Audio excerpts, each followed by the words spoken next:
மக்களே, கட்டிங்ஸ் மூலமாக பிளான்ஸை வளர்க்குறக்கு அருமையான சீசன் அக்டோபர் டு ஜான்வரி அப்படின்னு நான் சொல்லிகிட்டே இருக்கிறேன். என்னோடய வேலைகளை நான் ஸ்டார்ட் பண்ணிட்டேன். யாரை முதல்ல போட்டு தள்ளலாம் அப்படின்னு முடிவு பண்ணும்போது இவளைத்தான் முடிவு பண்ணிட்டேன். ஏன்னா வெள்ளைப்பூச்சி எப்போ தாக்கும், முழு பிளான்ட்டு எப்படா ஒளிஞ்சு போகும். ஏன்னா நிறைய அனுபவம் இருக்குது இதில். அதனால் புதுசாக ஒரு பிளான்ட்டை உருவாக்கி வச்சுக்கிறது நல்லது அப்படின்ட்டு ஃபஸ்ட்டு இவளை போட்டு தள்ளலான்னு முடிவு பண்ணிட்டு ஒரு 10 குச்சி எடுத்துக்கிட்டேங்க.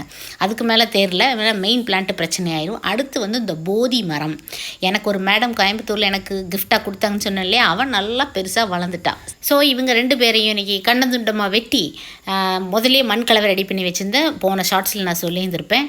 மூடாக்கு முறை மூலமாக எப்படி கட்டிங்ஸ் மூலம் செடிகளை புதுசாக உருவாக்குறது அப்படிங்கிறத தொடர்ந்து இந்த 4 நாளாக ஷார்ட்ஸ் போட்டுட்ருக்கிறேன். கொஞ்சம் ரிவைஸ் பண்ணி எல்லா ஷார்ட்ஸுமே மறக்காமல் பாருங்கள். அக்கா, மூடாக்கு போட்டால் எப்படிக்கா தண்ணி விடுறதுன்னு கேட்குறீங்க. நீங்கள் வந்தால் மட்டும் போதும் அப்படிங்கிற மாதிரி மூடாக்கு போட்டால் மட்டும் போதும், டிஸ்டர்பே பண்ணாதீங்க. 25 days ஹாப்பி கார்டன்.